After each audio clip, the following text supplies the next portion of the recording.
final speaker is Nate Boyer.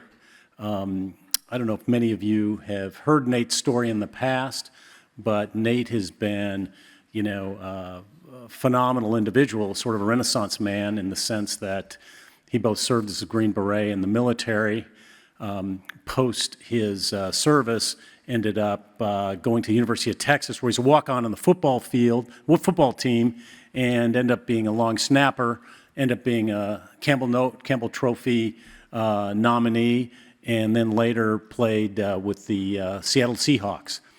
He's got a phenomenal story, and I think you'll enjoy what he's doing in the spirit of giving back, because a lot of his efforts in the last few years has really tried to marry this concept of, he'll tell you more about it, it's sort of how professional athletes and how the merging with veterans can really combine resources and bring together a new outcome and a new opportunity for folks. So let me introduce Nate. I don't know, and we've got a short video do you want to show the video before you speak? Or? Sure. Yeah, why don't we show a video, and this is a film that Nate developed and produced. So thanks again, Nate. Thank you, Mark.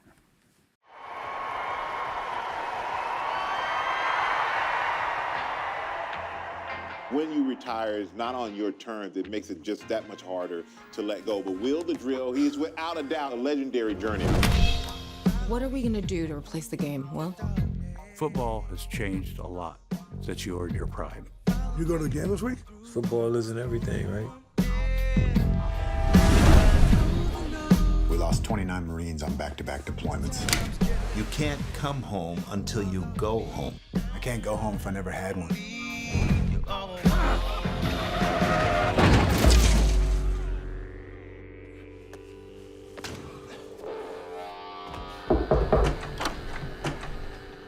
Just want to thank you for what you did the other night. Yeah. You looked out for me. Most of my post-traumatic stress is from lack of traumatic stress. Man, I missed the locker room! You own a gym. Why not make it a locker room? That's all you got? What if we had some of your dudes come down, get in there with some of my dudes? Pay your asses. Help, get up. I got you! I would never compare battlefields to ball fields, but the camaraderie, the pride, it's crazy how all that stuff matches up. You're not at war anymore. You gotta move forward. You're poking the bear, you're gonna get hurt. Come on, hit me. You didn't die, so when are you gonna start living? I don't give anything to just run out on that field one more time. We can't lose. We're your team now.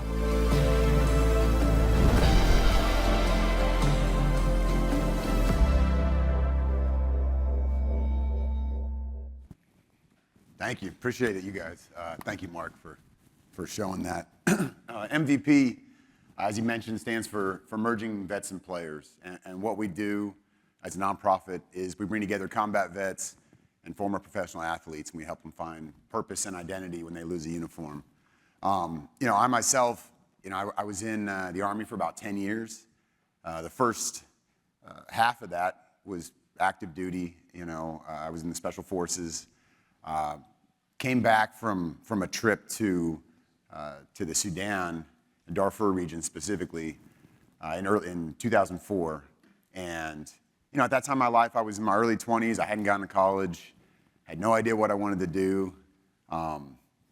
Growing up I grew up in the Bay, huge 49er fan, and that's what I wanted to do. I wanted to be a professional athlete. I didn't have the good fortune of playing football growing up. I played baseball and basketball. Don't have the height as well. I'm sure you'll get there though, young man, wherever, if he's still here. There he is. You will. I didn't. And so, I was so entrenched in sports and team and all that. Like, that's all I really cared about. And at the same time, I didn't work for it. I didn't make those sacrifices to get there. And even if I had, the results aren't always up to us. We can only do so much. We can only control how much we put out and how hard we work and what we're willing to sacrifice. And even if you do go out with your buddies, you still show up at 4 a.m., that kind of stuff, which I did last night. It was very fun. But yeah, so I didn't have that. I didn't have that experience, and because of that, I wasn't super motivated to go to school because I didn't realize that you don't have to pick exactly what you're going to do for the rest of your life your freshman year. I had that stuck in my head. I don't know why. Probably because both my parents had very clear visions of what they wanted to do. My mom got her PhD at UC Berkeley, and she was an environmental engineer. One of the first women, if not the first woman, in her doctoral program. And my dad was a racehorse veterinarian. He worked at Golden Gate Fields, which is in Albany. Just closed down, actually, I think last month. So he was a racehorse veterinarian there for 40 years. And they both worked extremely hard and never was not there for my brother and sister and I. But at the same time, they knew exactly what they wanted to do. And I just didn't feel that way. So I think I was afraid to go to school. And so I didn't do it. And I kind of drifted, worked on a fishing boat, did all kinds of odd jobs, and eventually ended up joining the Army after this trip to the Darfur. And I did relief work over there for a couple of months, and it completely changed my life, just being around people that didn't have access to anything. The basics when we talk about clean water and clothes and food and basic medical care and education.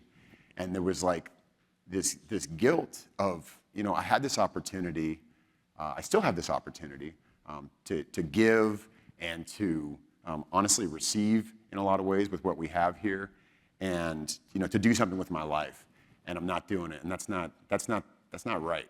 I didn't feel good. Didn't feel confident in myself in that way, and didn't feel like I really had a purpose or I was worth much of anything, and fortunately I got malaria the last week I was there. And I say that because this local family put me up and took care of me, and they wouldn't take $1, and they put this little radio next to my bed. And the Second Battle of Fallujah was going on at that time. So the only station that came through was BBC News, and so I'm listening to this sort of play-by-play of what's going on there. And I was just struck with this feeling of, this is your next mission. This is what you need to do with your life. You need to continue to fight for those that can't fight for themselves in a different way. When I was in the the relief work I was doing was very simple. I was helping pass out food rations, building tents at these refugee camps, and it was great. I really enjoyed that. But when I was listening to what was going on there, I was like, okay, this is my next step. And I sort of, in a weird way, gained my patriotism over there as well, because those people were so enamored with America and the fact that an American would leave what we have here to go over there and help. And so that was it. That was my next move. I was in. I came back to the States, joined the Army, found out about this Special Forces program where you could go to basic training and airborne school and straight into Special Forces selection. Only about 20% of the people that even got to Special Forces selection would make it through and start your training to be a Green Beret. But it was a really cool opportunity, and I was all over it. And it just, with the motto being De Oppresso Libere, which means to free the oppressed, all of those things that I had felt over there in Africa, I was feeling again, just the excitement of this opportunity. And so I went to selection, I made it, I went through Special Forces training, I deployed, and I'm coming up on re-enlistment in Iraq, and I was like, man, I'm 28 now, soon to be 29. I kind of feel like I want to go to college. I feel like I'm ready, finally. And I also had this lingering regret, and it's a childhood regret, but it did bother me that I never played football, or I never even really tried. So I was like, wherever I go, I'm going to try out for the team. And I started training for it when I was in Iraq. I was running routes in the sand and trying to learn how to backpedal, Googling and YouTubing how to play football, essentially. And I ended up visiting Austin. I went to the University of Texas and was like, man, this is a great place, incredible city, very, very unique place if you haven't been there. And it's a great school. And I'm like, well, the football team is pretty legendary. It's going to be a tough one, but we're going to go for it. So, I try out, I make it because, I think they saw me as somebody that'll get run over with dignity at practice every day and bounce up and just, do it again. And eventually found my way on the field as a long snapper. I found out the starter was a senior and graduating, and so was his backup. And I'm used to doing thankless jobs in the military. I'm like, this is a perfect situation for me. And so I just practiced every day, and I re-enlisted into the Texas National Guard while I was in college. So in the summers, actually Admiral McCraven, who was an incredible speaker here last year and just an incredible man, sort of orchestrated my deployments, because he's a Texas guy, so that I could take my finals early, go over for 3.5 months, get attached to a special forces team, and then they'd fly me back the day before training camp. So I did that before my junior and senior years, which was really special. But also I was learning how to long snap and practicing that. So I came back, won the starting job, started for 3 years as the long snapper at Texas. Had a brief stint with the Seahawks, incredible opportunity just to play in the one game I played in. And my greatest memory was actually leading the team out of the tunnel with the American flag and standing on the sideline and just bawling my eyes out during the anthem for various reasons. I mean, a lot of that was thinking about my buddies that didn't make it back, or thinking about people that were still over there, or people that did come back and felt like they weren't of value anymore, and kind of felt lost. And then I got cut, and earlier that year I'd gotten out of the military, and I'm feeling those things too. I'm just like, damn, I'm 34. I feel like I got a lot left to give. I got a lot of gas in the tank, but I don't have the camouflage in that team and locker room, and I don't have the jersey in that team and locker room, and that purpose and structure and the reason to get up, at 4 a.m. and go train and eat a certain way, and all of those things that really helped me feel connected to a community. I just felt lost again, like I had in my early 20s. And Jay Glazer, who is a Fox NFL analyst, he helped train me to get that opportunity in the NFL at his gym in Los Angeles. And he was like, man, there's so many players that feel that way, and I can imagine veterans feel the same way or similarly. And he was right. So we co-founded this organization, Merging Vets and Players.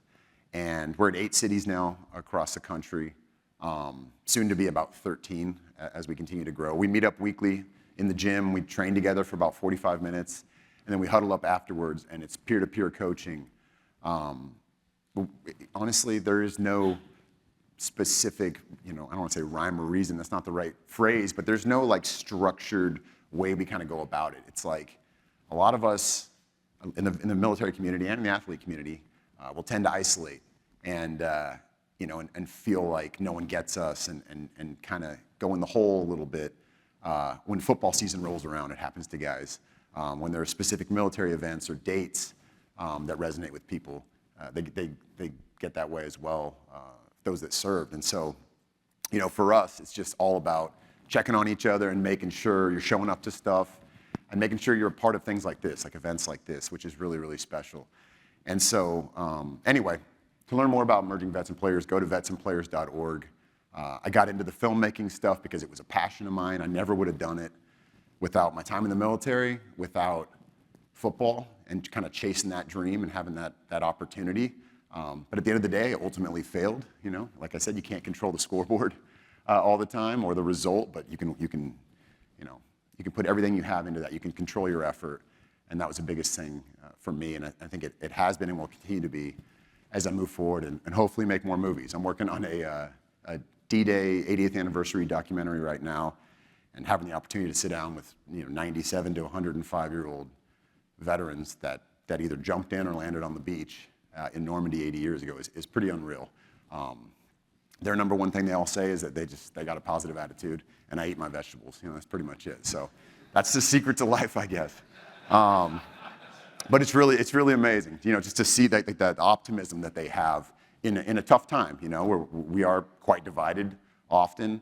But I'm always reminded of my veteran community and my athlete community, and looking around rooms like this when you see very, very different faces, people from all over the country, sometimes all over the world, that show up for one another and are trying to make the world a better place and doing it for the man on your left and right. So I appreciate you all. And before I close out, I want to bring this gentleman back up. Mr. Mark Flynn, please.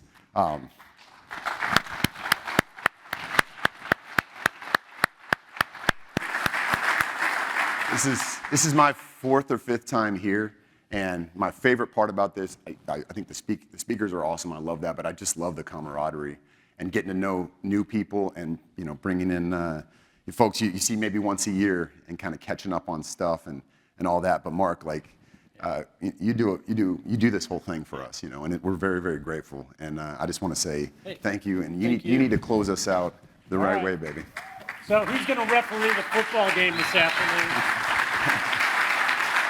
We can take time.